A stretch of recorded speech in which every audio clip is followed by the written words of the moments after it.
Hello, and welcome to my hangar. This is where my Cardinal lives, and thought I'd show you how the whole process of taking it out works.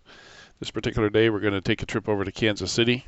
It's a hot, muggy day, probably the first hot, muggy day of spring. And one of the little details about hot, muggy days in spring is that your hangar floor is cold and the air is warm and moist. And when the air flows over the floor, the water comes out of the air and it makes big piles of water all over the floor. It condenses, and it actually can get a quarter to half inch of water and big bubbles on the floor. So on those days, I try to open the hangar door and get the airplane out real quick and minimize the amount of water that gets on the floor. So it's a bifold door, as you see, 40 feet wide, about 13 feet high. And I have a little switch over the far wall there. You see me flip the switch and the door goes up and shuts off when it gets full. And I can pull the plane out. The plane weighs, what is it, about 1,500 pounds empty, so it rolls real easy. It's a little bit downhill, which you notice when you start to put it away. And with the tow bar on the front, the removable tow bar, for those of you who know about such things, you know that thing just pops right off of there and tuck it away and back. And the tail clears just right. It's always nice when that works out. You notice I've got a little ridge in the concrete down there. The wheels will stop just short of that ridge. There's a little flat spot there, so I know exactly where to leave it, keep it from rolling away. And take the tow bar off. It's always important to take the tow bar off so you don't forget it later. And then flip the switch to let it run down. And as you notice, the hangar door was open for, what, maybe less than 2 minutes, 3 minutes. We do have a dehumidifier in the hangar to pull the water out of the air. It's just nice not to have a lot of air in there. We're just very careful about when we open the hangar. And then what you really like is those warm, dry days, because you can open it up and let the concrete warm up without getting the condensation. But the whole process teaches you about dew points and such.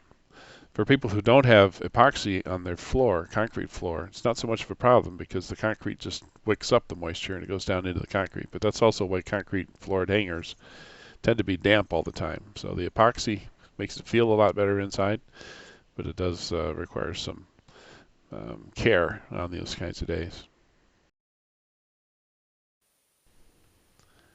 We're going to taxi down and get some gas here. You've seen this process before if you've been watching my videos, so we'll just let you catch a snippet here, and then we'll start up after getting gas.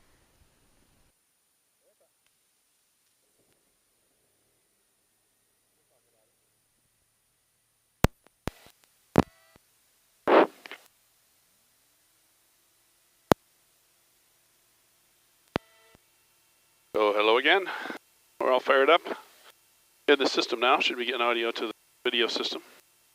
I have Michael along with me today. Say hello, Michael. Michael needs to find his microphone. It's more complicated than it seems because he has his headset on backwards. Hello. Hello, Mike. So, he was asking me why we're missing a radio. To accept, again, please start painting my radar for me. So the reason is, let's see, we're going to K0.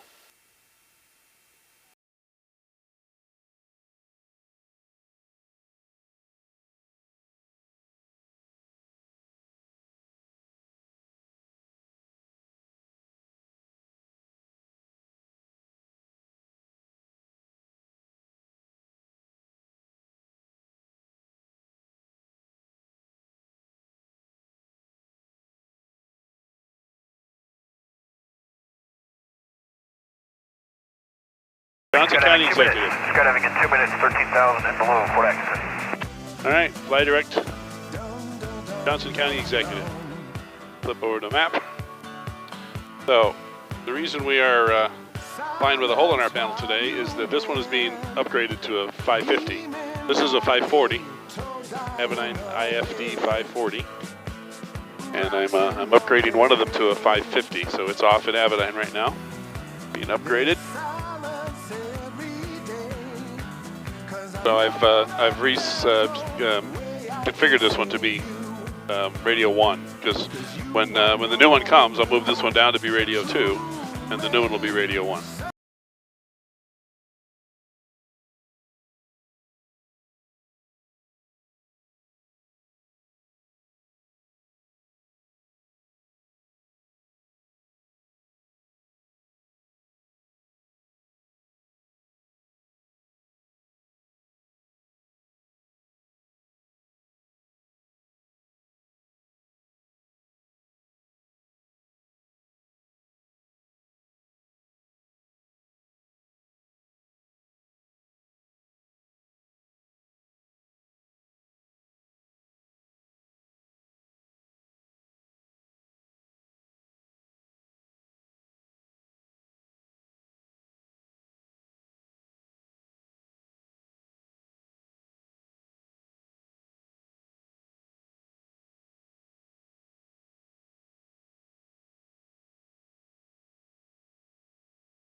set. Most of this stuff sets itself automatically nowadays. Altimeter is set.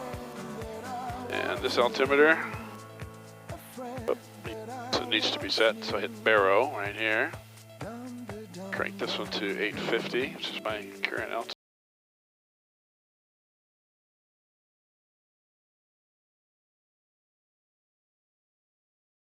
We are taking off to the east here. Casadero, 7 kilo pop, departing 09 westbound Casadero.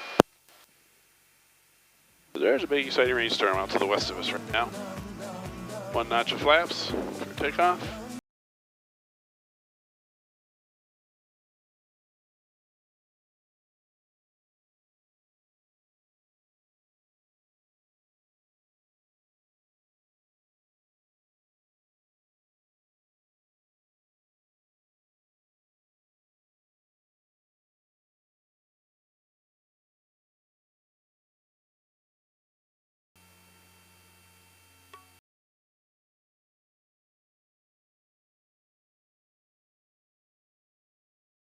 Port Atkinson traffic, jumpers away, jumpers away, jumpers away, 13,000 and below, skydiving in progress, Port Atkinson.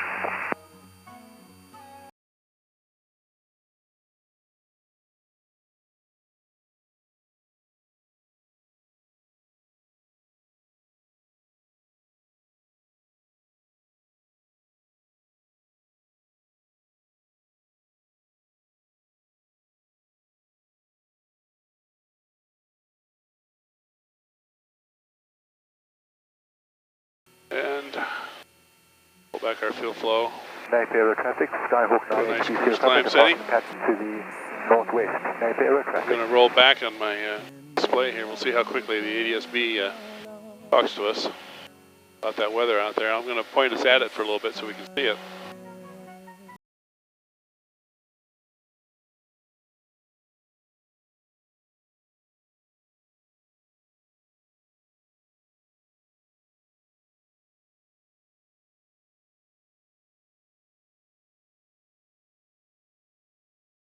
Find that magenta line, which miraculously, or coincidentally, or something like that, seems to go right between the two big areas of rain.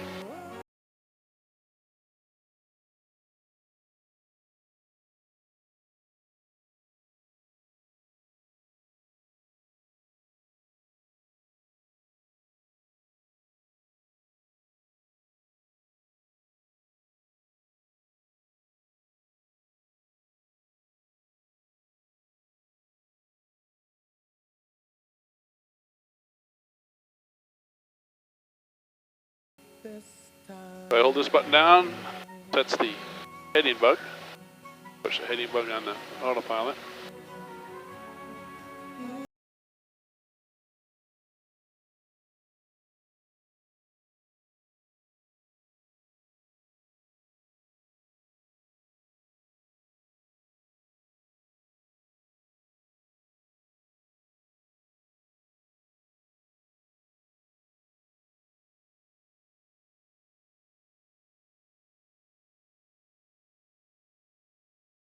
Remember, this width of this video pretty well encloses the whole, or encompasses the whole front window. So we ought to be able to look over that way, see the rain. It's pretty evident. And the WSI just woke up and just showing us that rain.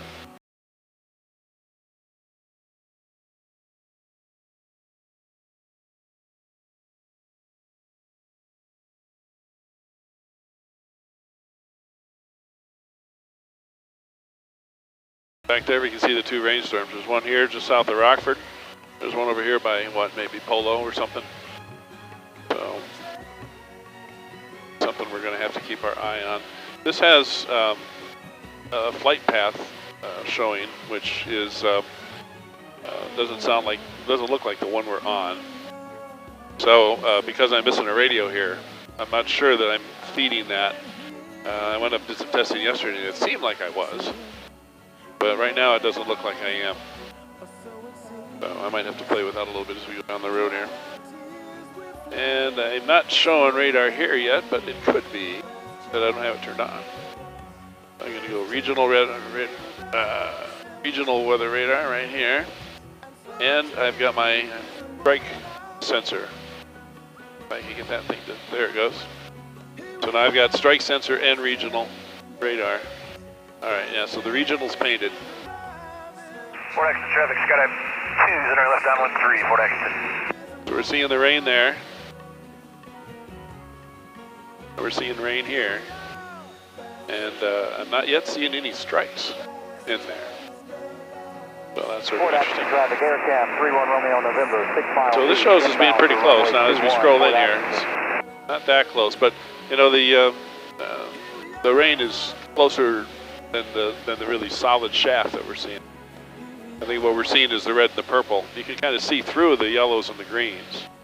So there's probably some yellow and green bands out here. In fact, if we look over here, that might be a little bit of rain we're seeing, a little Virga, or it might be that smoke. Maybe the smoke from the fire up yonder.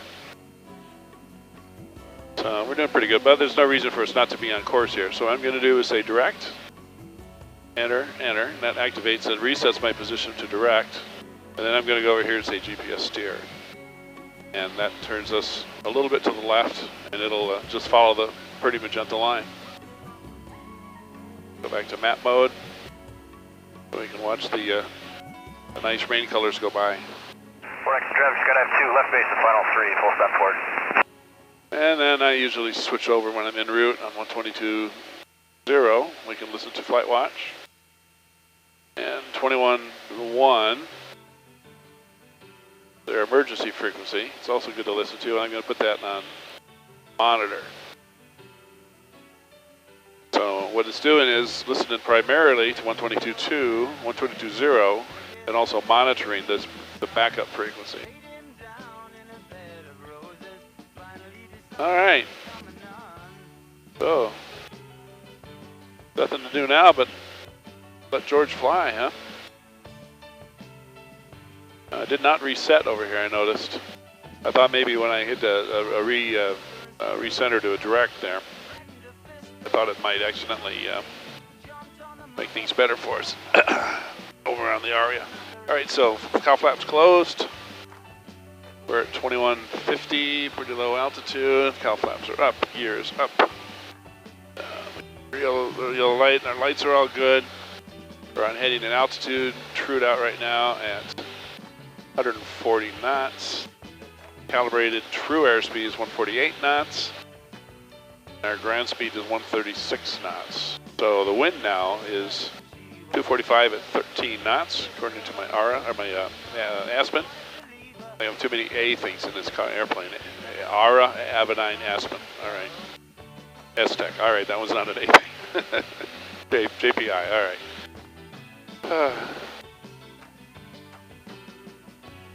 Okay. Nothing to do now but watch for unusual airspace to come up. Keep track of the weather. And wait for Kansas City to arrive. Come rolling up under our nose here in about, let's check the data. Let's see, how do I make that data scroll? Hold on, just like that. Estimated time en route with our current winds, 2 hours, 27 minutes. So there you go.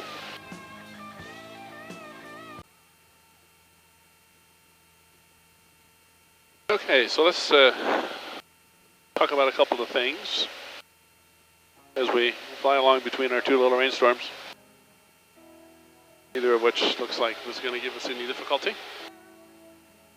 A nice sunny but bumpy day. I just filled it up with gas, hold 60 gallons. Not all Cardinals hold 60 gallons, but this one does. It's optional in fixed gears, and it was optional for a while in the RG, but in the later years, I think in 74, 75, 76, somewhere in there, they started making it standard. I think for the RGs, they all have 60-gallon tanks. It's a little bit tricky on a Cardinal, just like on a 210, to get them completely full. And I was looking ahead here, seeing really interesting groundwork ahead of us. Huh. Oh, I think that's a railroad track by Genoa, if I remember correctly. So it's a little bit challenging to get a full 60 gallons into them. You have to kind of let the air out a little bit. It's easier for a Cardinal than it is for a 210. For a 210, you have to make sure it's level and nose to tail level and some things like that. But you do have to kind of nurse the last few gallons in. And I was in a bit of a hurry because I knew that rainstorm was coming. And that's why it's hard to know how quickly those things will come moving in. So I had to tamp the tanks a little bit quickly. Luckily, we've got the GPI fuel level sensors here with CIES floats out on the tanks. So they're very accurate. And I failed to cleverly roll in the fuel that I added in the tank, so I'm going to do that here shortly. But we have enough fuel for nominally 6 hours of flight, depending on where we're burning. We're at 12.2 right now, which is a little high. I'm going to pull it down a little bit lower.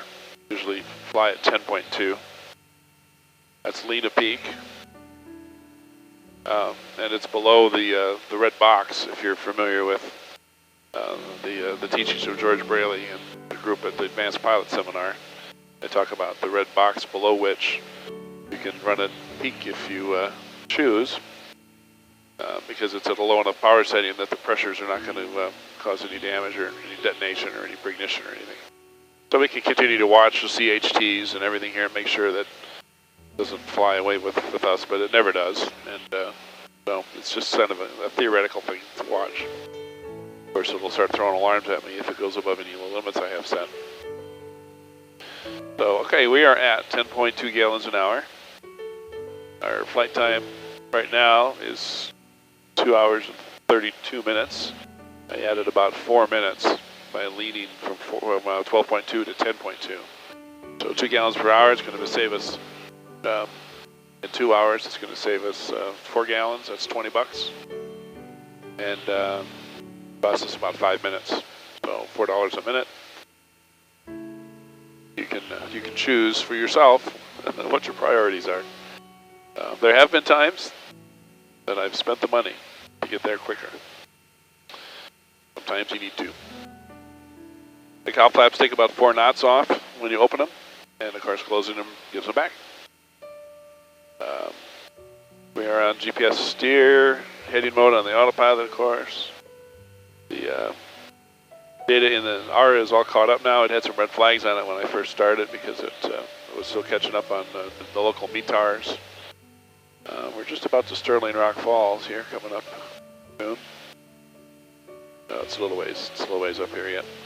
Actually, I think I can touch the map, and it'll tell us that it's 26 nautical miles away. How handy that is.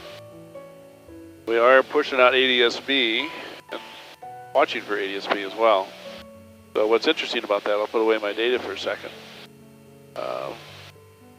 I do not see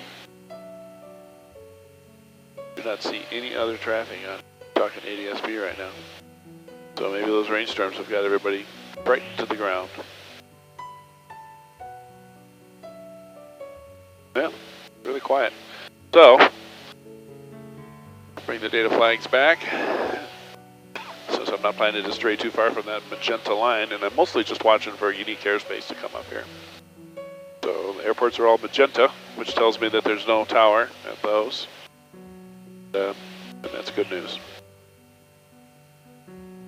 My altitude pre-select is not giving me altitude.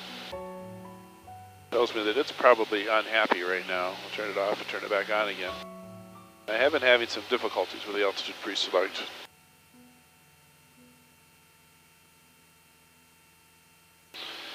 So it tells me that it's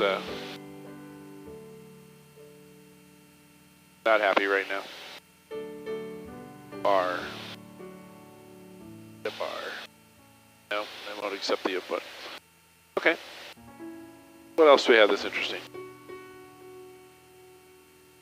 Just the ground rolling by, I think. Oh, there's some little raindrops on the windshield here. See that? Little raindrops. And do we see any little raindrops on our ADS-B? No, we do not.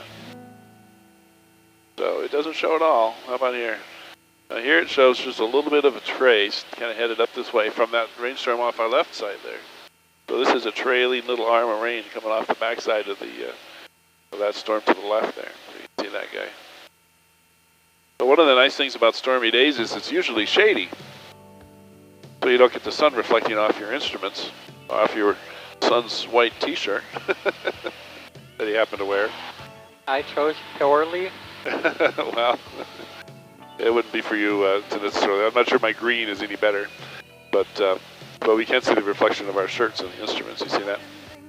I suppose if you're a really serious, weather flyer, you'll always wear a black shirt so you don't get those reflections off the screens. I do have I think I have a little micro mesh in here. Well, I guess I used to have two. Yeah, there it is, the Avidine micro mesh. So we can discover that a little bit. It's a little bit like a kid with new toys here, has to try them, take them all out and try them. So there we go, so the Avidine branded micro mesh. And in theory, oh yeah, see, I was hoping that wouldn't do the touching. I almost have to turn it off to really wipe it well, because otherwise it provides inputs to the radio and starts changing your display. I don't think it's going to change our destination though, so we'll still get there.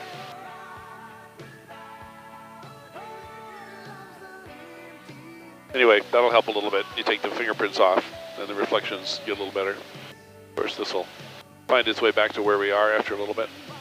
And as I look out here, I do see just a couple little traces of what might be Virga. Just little bits of snow, of rain maybe, falling out of some of these clouds. Or maybe just slightly lower visibility, because it is a pretty good visibility day today. Now, what do you suppose the winds aloft are? In theory, we ought to be able to ask this gadget that question. If I go home, and then, let's see, remind me where this is. It should be under weather. Yeah, there's weather. And winds. Okay, so it says they're going to be wrapping around on the surface. They're going to be wrapping around. You can see the low right there, actually. From above, the higher we go, looks like pretty much the worse it gets. So I'm just going to stay down low here.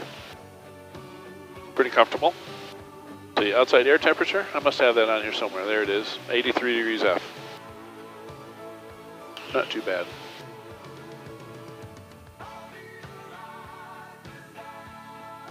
And 226 to destination. We've seen that before we leave.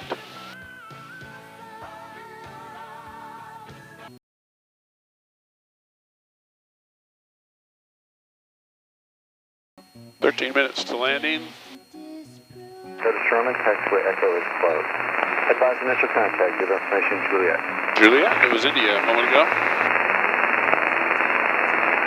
South San Executive Airport information, Juliet, 0053 Zulu weather, 11406, visibility 10, sky clear below 12,000. Temperature 25, 2.18, altimeter 2994. Visual approaching use from runway 18. Curtis Sherman, taxiway Echo is closed. Advise initial contact, your destination Juliet. All right, 18 is active, Juliet. The wind will be off our left, 6 knots.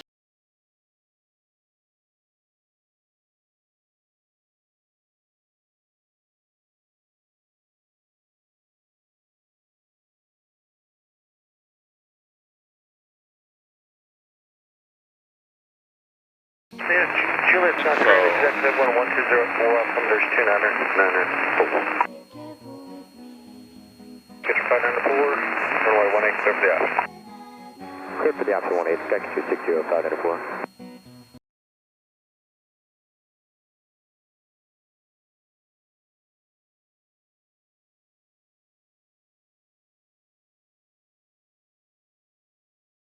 Good guesses pretty well there. Elevation is 1,096. We're at 2,096. So, as I suspected, we're pretty much already at pattern altitude. Couple more little towers below us here.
direct back home. That's not too good. Just steering back on again. Back to map mode. Okay, we're 13 miles. We're turning the corner around this big tower.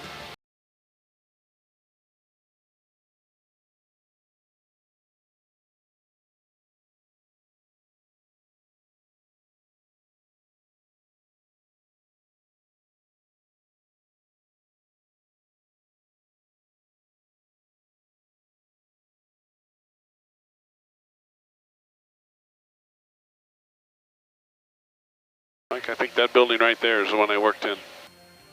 It's probably Bannister Road right here, and there's a big park, and there should be a creek, a river on the backside, behind the trees here. And then that big building there, I understand, is no longer in operation. So it was good that I didn't plan to spend my whole career there, huh?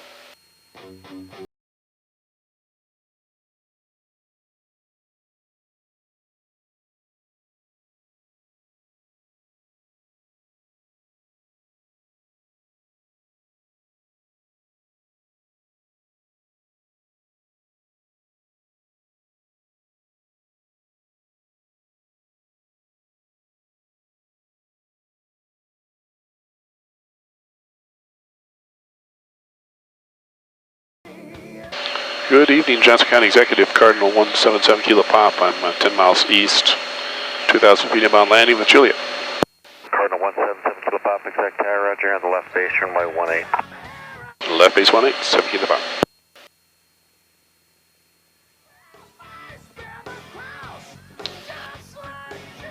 So 10 miles, 4 minutes. And we are doing 144 knots true airspeed as we have the whole time. So it's about time to start, Entry 594, runway 18, clear start slowing down. Take a tower, decimal B4.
Oh, no, there it is. I'm pretty sure I got it now. Yeah, I got it.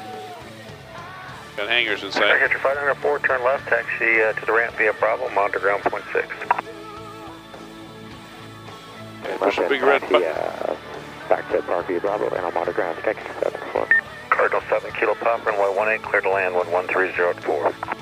Clear land 18, 7 Kilo Pop.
I'm going to have to just float a little bit here. I'm not getting gear for some reason. You can make a low pass over the runway, I can check it out. Well, I can see out the window it's not there, so. Okay.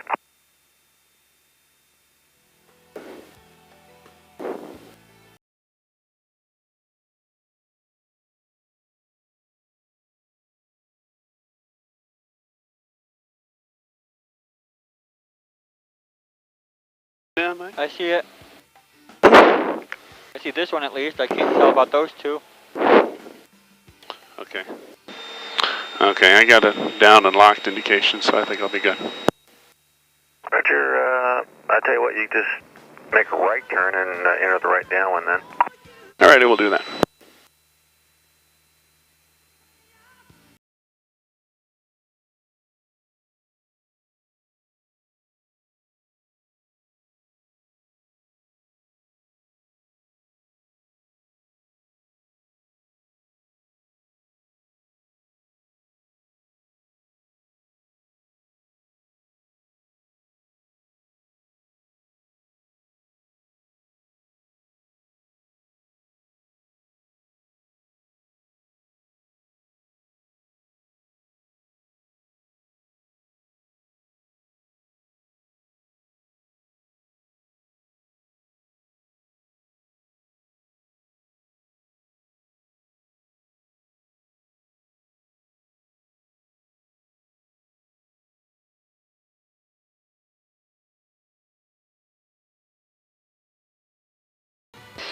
And Tari, I wouldn't mind you just looking, yeah, I think I see a nose whale in my mirror, so I wouldn't mind you just giving it a good look as I get closer. 7 Kilo Pop, yeah, okay. 7 Kilo Pop, just looking at you on base, or yeah, on base out there, I see 3 down. It appears there's 3 down. Good, sounds good. Yeah, so if I got a green, then the front one is either all the way up or all the way down. So if it's sort of down, then it's down. It's all the way down. Ready, thanks.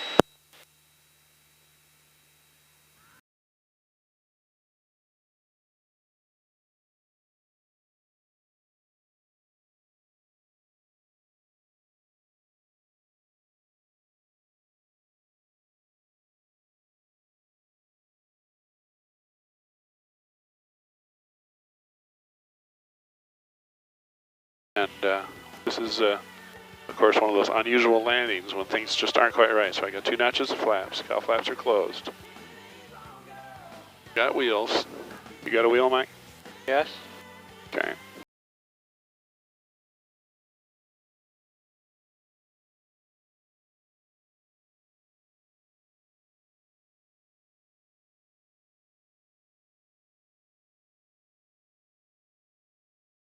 contact. Yeah. So, it's nice when the good landing includes the ability to taxi. 7 Kilo Pop, we're going to park. East side, let's see, it's Aviation Associates, I think. 7 Kilo Pop, Roger, turn left and taxi north on Bravo with a right turn on Delta. That'll take you to Air Associates. Alrighty, Bravo and Delta, 7 Kilo Pop, thanks for your help.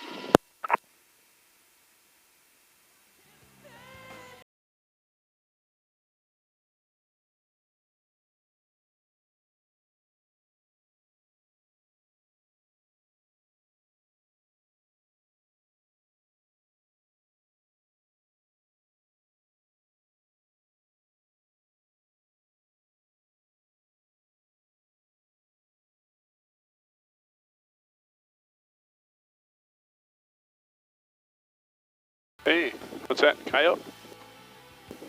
Dog? Sorry, coyote, Mike. Pretty wild, isn't he? And he's looking at it, us going like, is that food or is that predator?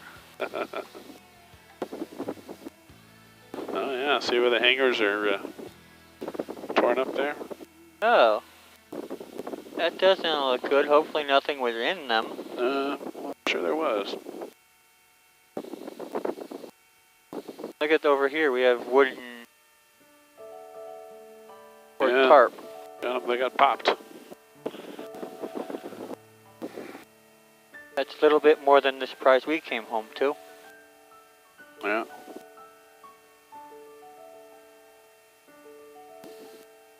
Yeah, got a lot of closed ramp too. There's a guy walking around there.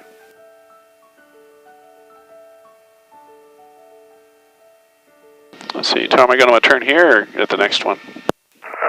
That'll take you to the front of Air Associates. For parking, yeah, you can turn at the next one, either or. It looks like the tie downs are at the next one, so I remember here, so alrighty. I see a car with lights, but I see several people at planes also. Yeah.